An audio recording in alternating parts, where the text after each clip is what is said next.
자, 예수님의 첫 번째 표적을 행하셨습니다. 물이 포도주로 바뀐 이 기적이죠. 혼인 잔치였습니다. 예수님의 첫 번째 사역도 혼인 잔치. 마지막 예수님의 마지막 사역도 요한계시록의 어린 양의 혼인 잔치. 우리와 함께 역사는 그렇게 끝납니다. 신랑의 즐거움, 신부의 즐거움 속에 주님이 우리를 이렇게 잔치가 되게 하신다. 볼 수 있을 것 같습니다. 목적은 11절 후반에 보니까 제자들이 그를 믿는다. 모든 기적은 믿음에 관한 것이죠. 뭔가 됐다. 그 팩트 사건이 중요한 게 아니라 믿음이 결국 얻고자 하는 게 믿음입니다. 우리 삶 속에 어떤 문제가 있을 때 우리가 평생을 살면서 수백 가지 수천 가지를 기도한다고 할 때 각각의 상황은 좀 다를 수 있지만 목적은 딱 하나예요. 우리를 믿음을 위한 기도예요. 모든 역사는 믿음. 이 상황도 나에게 믿음을 더하시려고 하는, 이 어려움도 나에게 믿음을 주시는, 믿음이라는 응답을 우리는 동일하게 매일매일 기도할 때마다 받는 거예요. 수천 가지가 되더라도 믿음을 얻기를 위한 과정이다. 그리고 한 가지 기도 제목을 100일을 했다 합시다. 그러면 100일째 된다, 응답이 됐다고 해도 사실 하루하루 100일 내내 날마다 우리는 믿음이라는 응답을 받고 있는 거예요. 믿음의 승리를 해야 됩니다. 기도가 이루어지고 이루어지지 않고의 문제는 그렇게 중요한 게 아니에요. 우리는 믿는 자가 되는 거예요. 믿어야 된다. 믿음을 위해서 모든 표적을 행하신다. 이렇게 볼 수 있을 것 같습니다. 제자들을 불러 모으는데 사흘째 되던 날입니다. 이 정도 됐으면 제자들은 모였으니까 예수님의 제자들 데리고 이제 산기도 시작. 그래야죠. 영성훈련 시켜야 되잖아요. 예수님의 제자니까 이제 특훈 훈련을 시켜야 되잖아요. 근데 아닙니다. 주님은 제자들과 함께 제일 먼저 잔치집에 데리고 갔습니다. 이게 복음이 뭘까요? 복음은 사명을 위한 특별한 군사훈련, 물론 군사훈련의 의미 같은 것도 있겠죠. 근데 그런 훈련이 아니라 복음 자체를 우리는 삶의 현장에서, 복음은 삶이다 그런 말 있잖아요.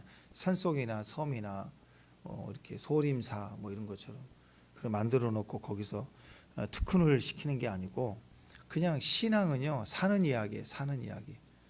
이 빛과 소금의 역할이 산속에 있지 않아요. 그죠?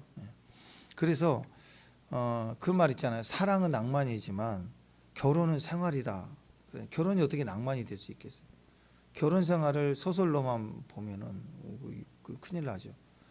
결혼 생활은 삶이에요. 진짜 삶이에요. 진짜 사랑은 삶에서 이루어지는 거죠. 삶의 가장 실제적인 현장이 그래서 혼인을 해야 되고 또 아이를 낳기 시작해야 진짜 삶이 돼요.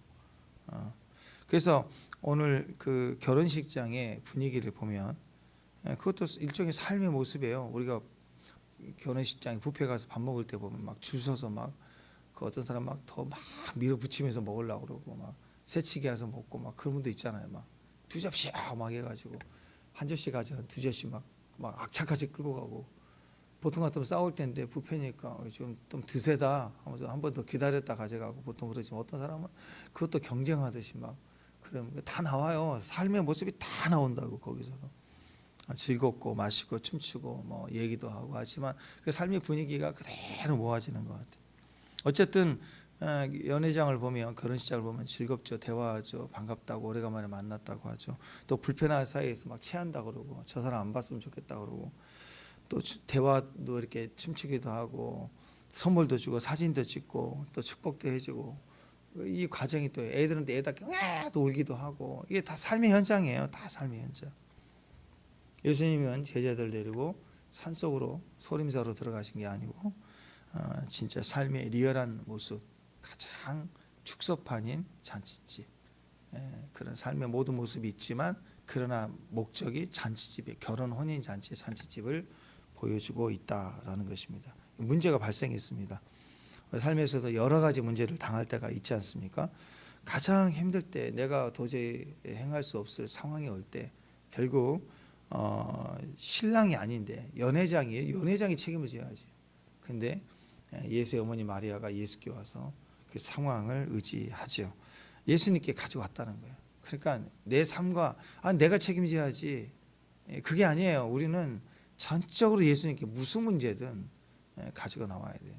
이 마리아가 그 얘기를 듣고는 연회장에 포도주가 떨어졌단 말이야. 막 그래가지고 마리아가 안 되겠단 말이야. 그래가지고 마리아가 제일 먼저 예수님께 의뢰를 합니다. 이게 중보자가 참 중요한 것 같아요. 이렇게 의뢰하고 맡기고. 근데 사실 이건 예수님이 할 상황이 아니죠. 나는 상관없다. 아직 내 때가 이르지 아니했다. 왜 나한테 이러냐? 이거 당연한 겁니다. 예수님이 나설 상황도 아니고 예수님 주관하신 것도 아니고, 때로는 우리는 이방인이고 저기는 유대인이고, 때로는 뭐 이건 내 문제도 아니고 옆 사람의 문제고, 지금 내가 내 목구덩이 포도청인데, 내가 급한 게 많은데 내가 이 중보기도를 해야 되나? 막 따지면 상관없는 게 상당히 많을 수도 있습니다. 물론 예수님의 사정과 우리의 사정은 다르겠지만, 어쨌든 마리아가 의지를 하고 부탁을 했지만 예수님이 첫 번째는 거절했습니다. 이 표정을 보면 4절 한번 볼까요? 4절? 4절 한번 읽습니다. 4절 시작.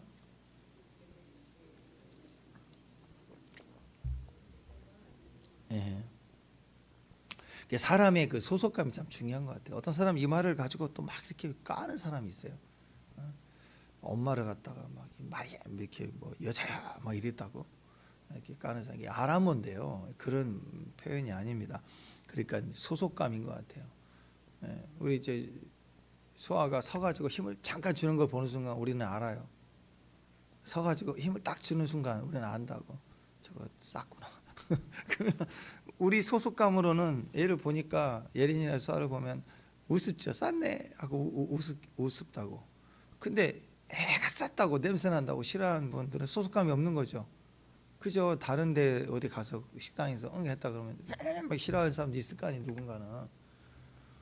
그게 소속감이 달라요. 그러니까 말씀의 해석도 소속감 안에서 얘기를 하느냐 밖에서 얘기하는 그 차이인데, 뭐 예수께서 여자야 그랬대 무슨 상관이 있냐고, 뭐라고 화냈다고 막 이러는데, 그런 개념이 아니에요. 소속감에서 읽어야 됩니다. 내 때가 이르지 아니했다. 여기서 여자여 이게 아람어로 나오는데, 굳이 해석한다면 프랑스 말로 마담, 마담도 그래요. 우리나라의 번역이 좀 이상해갖고 술집 많이 생기면서 마담 그러니까 조금 술집 마담 이렇게 보는데, 원래 마담이라는 그 프랑스 말 자체가 굉장히 귀부인에게 존칭하는 그 호칭이죠. 마담, 뭐 힐러리 뭐 이런 것처럼 높은 사람을 표현할 때 마담 이렇게 얘기를 합니다.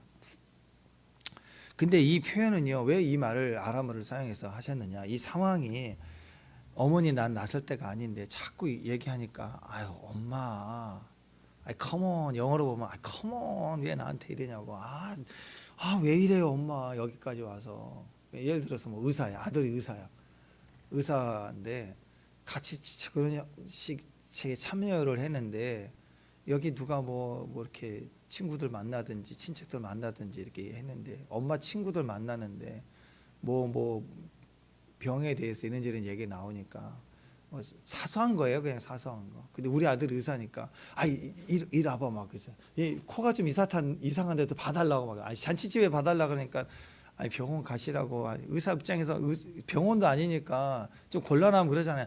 엄마 가만히 좀 있어. 그럴 수 있잖아요. 그런 표현으로 컴온, 내 때가 지금 여긴 내가 할 때가 아니에요. 내가 나설 때도 아니고 이건 상황 아니에요. 이런 상황에서 뭐 굳이 얘기하면은 박 여사님 그렇잖아. 저기 아들이 박 여사님, 저도 그럴 때가 있어요. 우리 어머니가 막 환자인데 막 그럴 때가 있어요. 권사님 좀 가만히 계세요. 권사님. 엄마한테 그럴 때가 있다고. 그러니까 그것처럼 이 상황에는 좀 상황이 맞지 않고 잔치집이고 여기서 술 떨어졌대 이렇게. 근데 마치 의뢰하듯이 뭐 좀 해봐 이런 식으로. 컴온, 뭐 마여사님, 마리아 여사님, 마여사님 가만히 좀, 이런 표현으로 내 때가 없다. 나와 상관이 없다 그랬습니다. 나와 상관없다.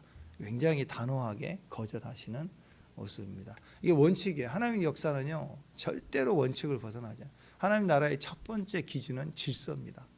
공의가 먼저예요. 공의, 죄와 벌, 선악과 절대적인 기준이에요.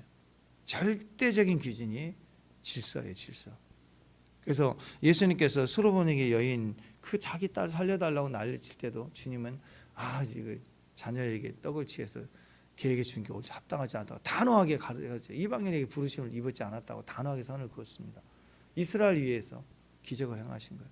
또 때로는 더 세밀하게 보면 예수님이 막 눈을 뜨게 하고 안진병을 일으키는 기적도 하나님이시니까 저 불쌍해 갖고 불쌍해서 고친 적이 없어요. 예수님은 이사야 선지자를 통해서 메시아로서 하나님이 이 땅에 오실 때 그 메시아의 증거가 눈을 뜨게 하고 안진병에 일어서게 하고 이렇게 예언했기 때문에 메시아의 증거로 예언된 일들을 주님이 철저히 하셨어요. 더 하실 수도 있었지만 맨날 공중에 떠다니면서 나를 봐라 하면서 나는 공중에 떠다닌다. 옆에 막 불이 나타나고 막 이런 뭐 이렇게 초자연적인 일이 맨날 나타나게 하면서 하실 수도 있지만 그런 쇼를 한 번도 해본 적이 없어요. 그분은 신기한 걸 행하신 게 아니라 철저히 메시아로 앞으로 오실 텐데 메시아는 이런 일을 할 것이다. 이사야 막 60장 11장 나와 있던 그런 일들, 귀신을 쫓아내고 하는 그런 일들을 하셨다라는 겁니다. 그러니까 철저히 원칙과 질서를 가지고 하나님을 증거하고 하나님의 아들이심을 계속 증거하시는 일을 하신 거예요. 그래서 거절하고 그래서 율법적으로 상관이 없다. 나는 이건 내가 해야 될 일이 아니다. 이런 이야기를 하십니다. 그러니까 할 수 없는 게 아니라 하실 수 있지만 안 하시고 제한하신 거예요. 지금도 마찬가지. 주님께 가져오면 모든 문제 해결된다.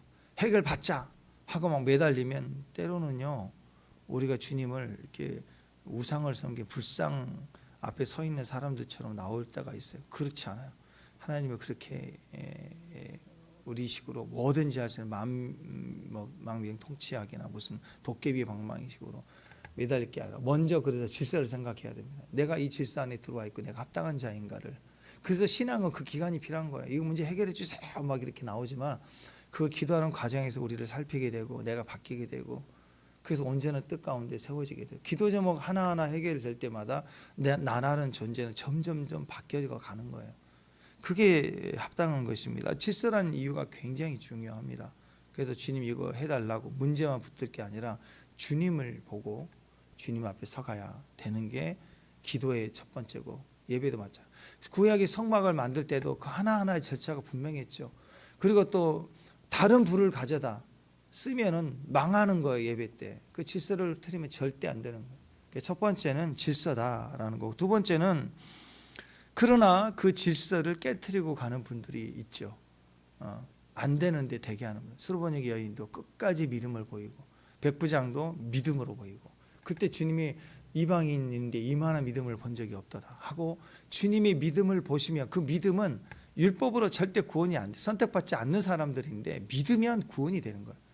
그리고 우리는 믿음이라는 무기가 있다는 거예요. 어떤 상태에서도 주님의 질서, 주님을 의식할 때 문제의식하는 데는 믿음이 안 나와요. 문제를 묵상하면 실망만 하고 또 무너지만 상처만 강해지는 겁니다. 문제를 보는 게 아니라 말씀을 묵상하고 주님을 바라보면 질서가 회복되고 또 말씀을 바라보면 믿음이 생기는 거예요. 믿음을 의지하고 믿음을 고백하는 사람이 되지 않겠어요? 그럴 때 주님은 사랑이라는 주님의 사랑이라는 긍휼, 감동, 그분의 불쌍히 여겨주심 그게 올라오면 공의를 막아서는 거예요. 하나님하고 막아서는 거예요. 그래서 우리에게 역사가 있는 거죠. 내 때가 이르지 아니하였다. 상관하지 말라. 나는 상관없다. 그렇지만 때를 기다리라. 뭐 그런 거죠. 근데 때가 참해. 그게 믿음이에요. 믿음만 참해는 시간이란 어떤 시간이 채워진다는 의미는 결국 믿음이죠. 믿음만 있으면 원래 보통 예정이 100일 만에 때가 찬다. 질서가 채워졌다. 그렇게 볼 수 있지만 그건 믿음이죠. 믿음이 준비가 되면 굳이 그 시간까지 돌아갈 필요가 없어요. 여러분 잘 아시는 것처럼 우리가 죄인 됐을 때는 반대였지 않습니까? 40년이나 광야를 돌았어요. 그러나 사실 출애굽을 하고 나서요. 곧바로 그 앞에까지 가서 가나안 앞에까지 정탐꾼 보내서 확인해 보잖아요. 엉망이 됐잖아요. 그래서 성막 짓고 또 율법을 주고 그래서 38년 동안 또 한 바퀴 돌아와서 결국 다시 그 자리에 와서 가나안 들어가잖아요. 원래 믿음만 준비됐었다면 바로 들어갔어요. 2주 만에 들어갈 수도 있다라는 거예요. 그러니까 늦춰졌다면 반대로 준비되면 굳이 연단이 필요 있나? 연단을 통해야만 얻을 수 있는 믿음을 가지고 있다면 굳이 연단이 필요 없죠. 그 과정을 뛰어넘게 되는 거예요. 그래서 여러분 믿음은 지금인 거예요. 지금 믿음이 있어야 된다. 주님의 제안과 아직 시기가 이르지 않아요. 어떤 사람들은 그 이르지 아니하는 시기, 그 현장 속에서도 마리아처럼 붙드는 거예요. 스로바니 여인처럼 주님께 의지해서, 그리고 주님 앞에 돌파에 들어갈 때 주님이 그 믿음을 보고 움직이신다는 거예요. 그게 중요한, 그 맡긴다는 의미입니다. 맡긴다. 맡기면 잔치가 됩니다. 귀한 믿음의 종들이 맡겨야 돼. 믿음이라는 베이스를 가지고 맡기면 주님이 일을 하세요. 우리도 마찬가지입니다. 또 우리가 뭔가를 맡았다 그러면 똑같아요. 예수 정신으로 우리가 뭔가를 맡았다 그러면 끝마쳐야 돼요. 그 일을 끝내야 되는 거예요. 어떤 상황이 와도 그 일을 끝내야 돼요. 그러니까 그 사람의 하나님은 주님께 맡기면 주님이 끝내시는 하나님. 그걸 믿는다면 우리도 주님께 뭔가 조그만 일이라도 반복적으로 맡겼으면 그 일은 내가 끝내야 되는 거예요. 한번 맡기면 끝내야 돼요. 근데 우리는 자꾸 맡았다라고 하면서 막 계산하고, 또 기분 나쁘면 또 삐져 있어요. 삐지면 또 안 해요. 징징거리고 원망하고 미워하고. 내 마음이 계속 전쟁 중이다. 어떤 일을 맡으면 전쟁 중이에요. 전쟁이 있을 수밖에 없죠. 왜? 어려움이 있는데요. 문제가 있는데요. 근데 그것을 내가 맡았다라고 말할 때는 그걸 맡은 자가 책임을 져야죠. 근데 맡았다고 하면서 좀 막 상해 있고 삐져 있고 징징거린다고는 그건 맡긴 게 아니에요. 그러니까 우리가 하나님께 어떤 일을 맡았다 그러면 주님이 나에게 맡긴 거예요. 그러면 우리 역시 그 일을 할 수 있도록 도우시는 분이 하나님이시니까 주님께 또한 맡겨야 돼요.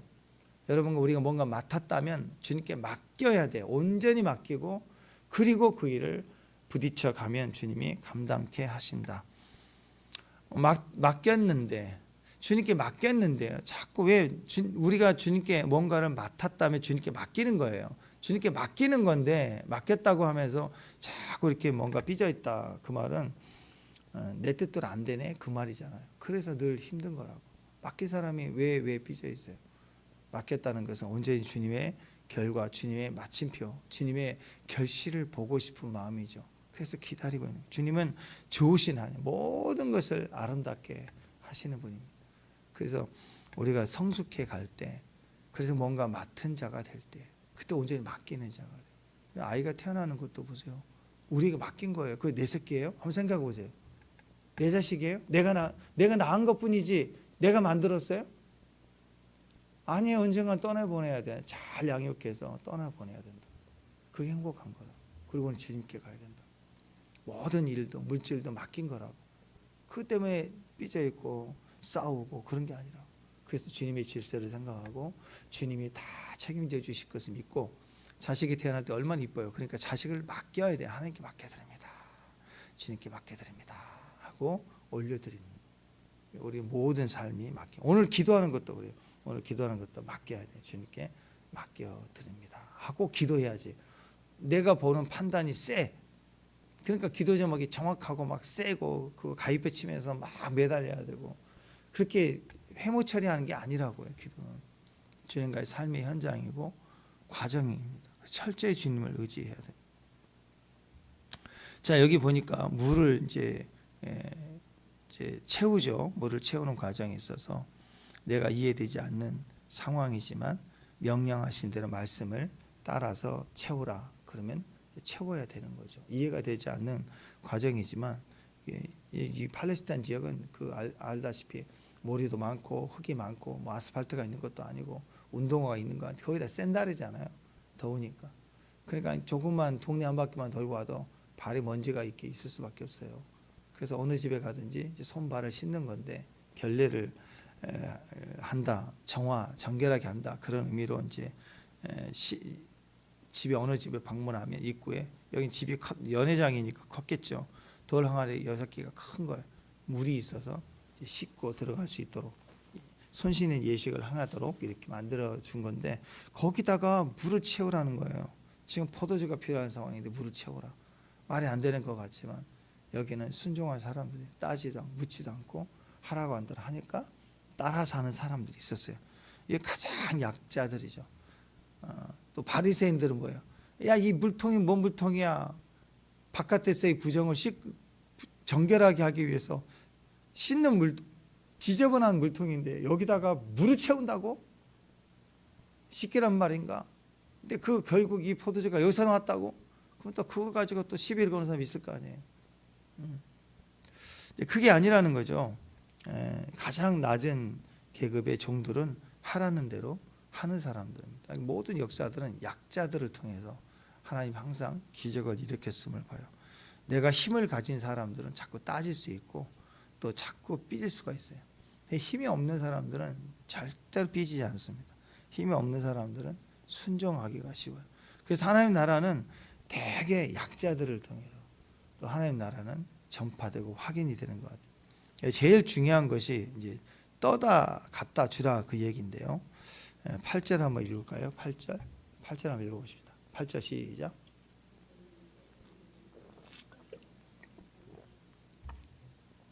예, 물이 언제 바뀌었어요? 몰라요. 물을 채우라 할 때 채웠더니 포도주 바뀌었다. 색깔이 바뀌었네. 그건 아닌 것 같죠. 그때 하인들은 아무 얘기도 안 했어요. 물론 그랬을 수도 있지만 바뀔지어다. 그럼 바뀌었을 수도 있어요. 그때는 안 바뀐 것 같아요. 그럼 떠다 주는 도중에 바뀌었을까? 그렇게도 안 나와 있어요. 오히려 유추해 보면 이 종들은 야 물을 채워라. 채웠어요. 떠다 줘라. 술이 부족한 데다 떠다 줘라. 그러니까 이거 큰일 나는데 잘못 이거 물을 떠다 줬다가 난리 날 텐데 인간적으로 그런 생각이 들 수도 있지만 떠다 주라 하니까 가서 떠다 준 거예요. 하라고 하니까. 근데 아마 그 사이에 그 순종의 결과로 그 과정에서 바뀌지 않았을까 생각이 듭니다.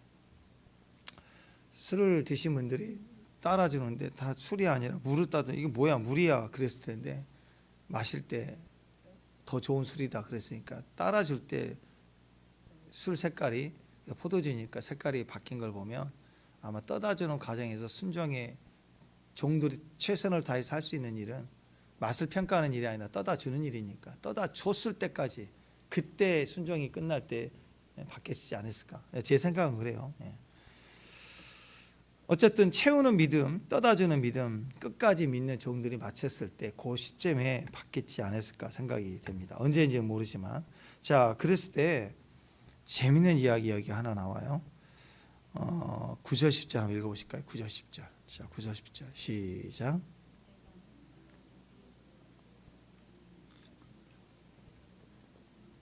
예.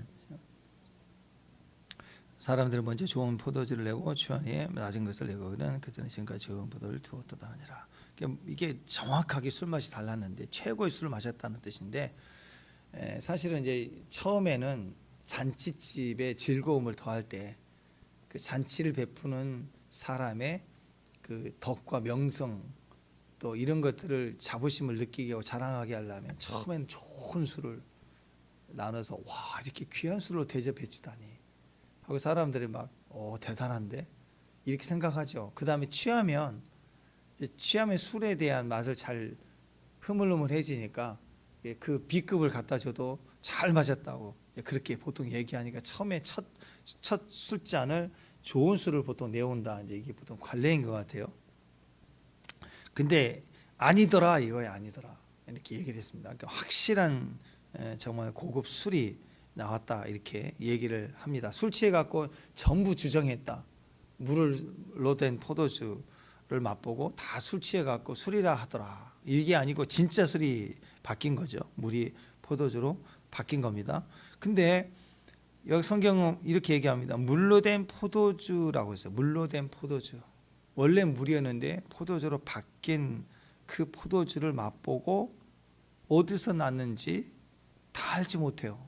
다 누구든지 못해요. 이 술이 어떤 술인지 아는 사람은 아무도 없어요. 누구만 알았냐면 물떠온 하인들은 알았어. 그러니까 여러분 마지막 때 주의 역사가 일어나고 기적이 일어나고 정말 주님의 재림 직전에 일어나는 모든 일들 가운데 다 사람들은 몰라. 왜 이런 일이 일어나는지, 왜 이런 결과가 일어나는지, 왜 이런 축복이 일어나는지, 이런 기적이 일어나는지 아무도 몰라요. 근데 어떤 사람은 아냐면 물떠온 하인들만 알아요. 현장에서 순종했던 사람들만이 아는 비밀이 있어요.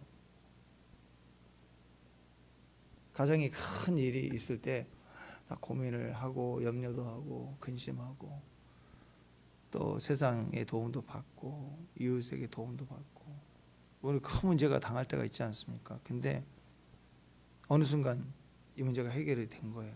다 감사한 거죠. 다 고맙다고. 근데 그 과정 하나하나를 쭉 짊어지고 기도했던 사람이 있다면 그 사람은 다 알아요. 이게 어떤 역사인지 안다.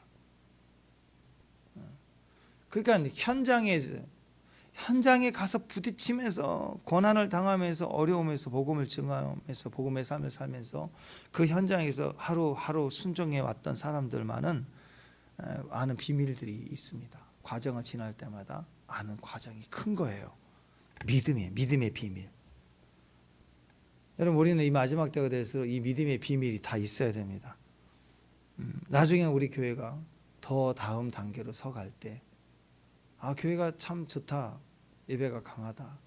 기도에 힘이 있다. 또 믿음의 선교와 힘, 파워가 있구나. 이렇게 평가할 수도 있지만 그러나 현장에서 우리가 개척부터 이렇게 부딪히며 가는 사람들은 그 비밀들이 있다고. 어떤 과정에 어떻게 아픔과 과정을 돌파했는가. 그때 지켜왔던 믿음의 비밀들이 있다고요. 예. 올해도 마찬가지예요. 올해 2026년 엄청난 돌파가 있을 것 같아요. 아멘. 할렐루야. 그런데 그냥 되는 게 아니에요. 누군가는 엄청난 현장에 순종한 사람들, 현장의 사람들만이 아는 비밀을 가진 사람의 몫이에요. 그게 남는 거예요. 그게 상급이에요. 그게 하나님께 계산되는 거라고. 그냥 가자 그럼 따라온. 있어요. 우리 주일날 한번 예배 드려도 그냥 따라와서 같이 은혜를 맛보고 같이 즐거워하고 그리고 같이 누리는 사람도 있지만 그 누림이 되기까지 누군가는 일찍부터 와서 전날부터 준비하고 수련회 가도 그렇고 선교 가도 그래요. 누군가는 2배, 3배 뛰면서 그 역할을 해내는 사람들 때문에 전체가 가는 거예요. 아이 때는 잘 모르죠. 근데 그게 현장에 순종이 되는 사람들은 그 역할을 꼭 해요. 보면은 교회에서도 그렇고 직장에서도 그렇고 가정사가 있을 때도 뭐 7남매 똑같이 또 이렇게 나눠서 하자. 맞아요. 그렇게 하고 가족 여행 가도 다 나눠서 하고 똑같이 하죠. 그러나 누군가는 주관한다고 혼자서 거의 절반 이상을 또 대부분을 다 해놓고 나머지를 이렇게 하는 사람들이 있다고. 그게 현장의 사람들이에요. 그분들만이 가지는 비밀이 있다고. 특히 그것이 하나님과의 관계에서 기도로 이어지는 관계라면 주님과 나와 아는 비밀이 있다고. 주님 나와 동행을 하면서 나로 친구 삼으셨네. 그 비밀이 있어요. 주님과 나만이 아는 비밀. 그게 축복인 거예요. 그게 현장에서 순종했던 사람들만 아는 비밀. 결과만 보고 와 좋다다 모르도다 왜 지금 좋은 포도주를 두었도다 말은 많고 경탄과 찬양만 있죠. 그러나 그 찬양의 폭발적인 예배와 행사 배경에는 그 순종했던 사람들만이 아는 비밀이 있다고. 믿음의 비밀. 믿음의 비밀. 일단 믿음의 비밀은 설명이 안 돼요. 설명이 잘 안 돼요. 설명을 해줘도 잘 몰라요. 자, 이 하인들이 얘기를 하는 거예요. 이거요, 물을 갖고 떠서 왔는데 됐대요. 그러면 저 미쳤구만 그러죠. 물을 떠오는데 어떻게 이게 술이 되니? 말이 안 되죠. 이거 아무리 강조해도 되겠냐고. 바이런이 그랬죠. 시인 바이런. 시험 문제 답 4 쓰고 나갈 때 답을 못 썼어요. 끝까지. 그리고 한 줄 쓰고 답을 나가는데 프랑스 거기 무슨 대학에서 최초로 만점 받았다고 그러는데 그 답이 뭐였느냐? 이거 물이 포도주로 바뀐 것을 신학적으로 써라 그랬더니 답을 못 썼어요. 그러다가 시험 시간 내내 고민하다가 답 한 줄 썼어요. 물이 주인을 만나니 얼굴이 붉어졌다. 그게 썼어 시로. 그 답이 됐어요. 그걸 설명이 안 돼요. 설명이 안 돼. 굳이 설명하면 이런 시적으로 표현을 해야 사람들은 공감이 없지. 사실 이게 되겠냐고. 우리가 믿음 안에 있는 사람들이 되는 거지. 잔치에 참여해서 술 떨어졌다고 왜 술 갖고 와라 막 술 취해갖고 이런 사람들한테 이게 설명이 되겠습니까? 안 되죠. 아무리 설명해도 안 되는 거예요. 예전에 김동길 교수님 있죠. 그분 일화에도 그런 얘기 있습니다. 예수님 믿게 되면서 예수를 전하게 되니까 교수님들 선후 후배 교수님들이 막 교회 다니라고 증거를 하니까 후배 교수님들 아이 선배님 지성인들이 무슨 교회를 가냐고 막 근데 계속 전도했대요. 교회를 가야 돼. 그리고 또 만나면 이제 교회 다니니 그랬더니 아이고 그런 말 하지 말라고. 지성인이 무슨 교회를 다니냐고. 연약하고 마음이 약한 자들이 가는 거지. 자꾸 그러더라는 거예요. 그래서 계속 전도를 하니까 그 후배 중에 한 사람이 그랬대요. 계속 전도 피할 수는 없으니까. 그래서 근데 가라고 해서 가겠는데 난 이해가 안 된다고. 뭐가 아니 이 답답하고 힘들고 이해도 안 되는데 가가지고 왜 돈까지 내냐고. 그리고 막 더 왜 또 막 시간도 들이고 어디 가서 뭐 하라고 그러고 돈도 내야 되고 막 너무 답답하다고 뭔가 얻는 게 하나도 없다고. 그때 김동길 교수님이 그랬다고 하잖아요. 그게 신앙생활의 비밀이야. 신앙생활의 비밀이야. 순종해본 사람만 아는 비밀이야. 그럴 때가 있어요. 왜 저렇게까지 해야 되나? 저 정도까지 저렇게까지 해야 되나? 네, 비밀이에요. 비밀. 이것이 비밀이구나. 이게 믿음의 비밀이구나. 그래서 하는 거예요. 현장에서 순종했던 사람들만이 아는 비밀.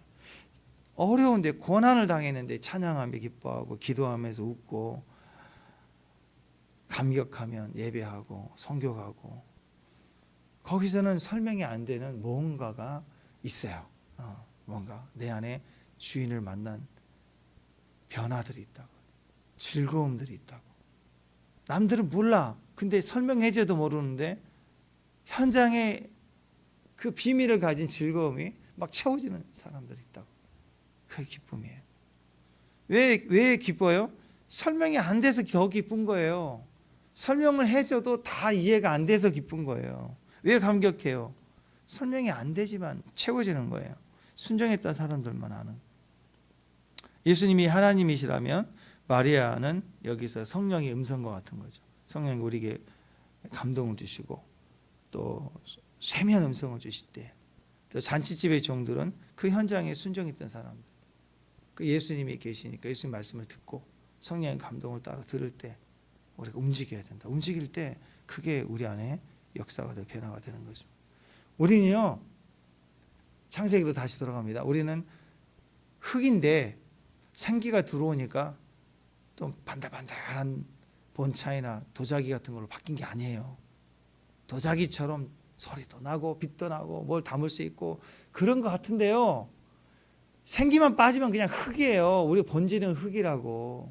그래서 어제까지 믿음의 승리를 이루고 대승리를 하는 것 같아도 오늘 성령이 내 안에서 약해지시고 소멸되고 무너지고 삼손 보세요.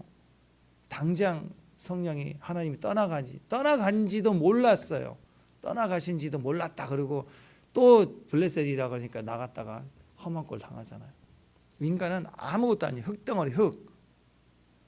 생기 있는 흙덩어리. 이 포도주는 어떤 포도주예요? 그냥 포도주가 아니에요. 원래 물이에요. 물로 된 포도주일 뿐이에요. 생기가 빠지면, 성령의 역사가 빠지면 물의 물 똑같습니다. 우리 인생이요, 성령이 빠지면, 성령이 계시면 포도주 같은 인생 될 거예요. 잔치집의 포도주. 아멘? 네. 근데 성령이 빠지면 우리는 뭐예요? 맹물이 맹물. 물론 더운 나라에서 물도 귀하지만 그냥 인생을 볼 때 여전히 우리는 생기가 있어야 포도주죠. 생기 빠지면 당장이라도 맹물이라니까요. 맹물 같은 인생 되지 말고 포도주 같은 인생, 향기를 토하고 주변을 기쁘게 하고 잔치하게 하고 위로하되는, 내 입에 좋은 포도주 아가서에 아가서 내 입에 좋은 포도주. 아가서 7장 9절 10절 내 입에 좋은 포도주 같다. 이 포도주는 내 사랑하는 자를 위하여 미끄럽게 흘러들어가 자는 자 입을 움직이게. 영이 다 죽어가지고 맨날 불평, 불만, 원망, 짜증, 대적, 분노 이런 주변의 사람들에게 미끄럽게 흘러들어가서 그런 사람들도 호호호호, 방금 전까지 술이 떨어졌다고 막 난리를 치는 사람들은 호호호, 이 좋은 술이 어디서 났는 거 호호호 하고 그 막 거친 사람들을 다 이렇게 무너뜨린다고. 그러니까 잠자는 자들의 입을 막 움직이게 찬양하게 만들고 그 다음 절에 나는 내 사랑하는 자에게 속하였도다 그가 나를 사모하는도다.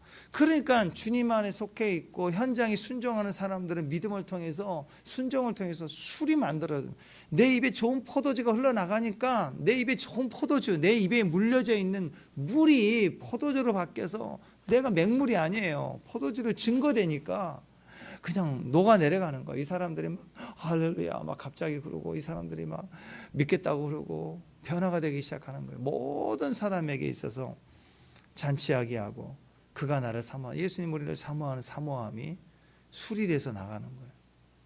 그러니까 말만 해도 취하는 거예요. 아마 여러분의 마음을 나누고 또 여러분이 대화만 나눠주고 여러분이 권면해도 여러분의 입술을 통해서 나가는 그 말을 듣는 그 사람이 취할 거예요. 취할 거예요. 할렐루야.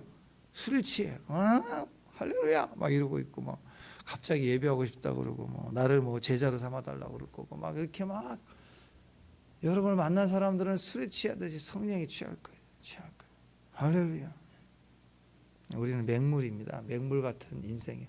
우리는 흙이고 그리고 맹물 같은 인생인데 생기가 들어오니까 생명이 되고 또 주님이 우리 가운데 역사하고 채워지면 우리는 포도주가 됩니다. 포도주가 없고 맹물만 있으면 잔치집에 사람들이 분노하겠죠. 근데 현장에 순종했던 사람들만이 아는 비밀이 뭘까요? 이 비밀, 믿음이라는 비밀. 질서를 주신 질서가 바뀝니다. 물이라는 질서가 분해가 돼서 술로 바뀌어버려요. 어떻게? 주님이 터치하시니까. 그래서 포도주 같은 인생이 되는 거예요. 포도주.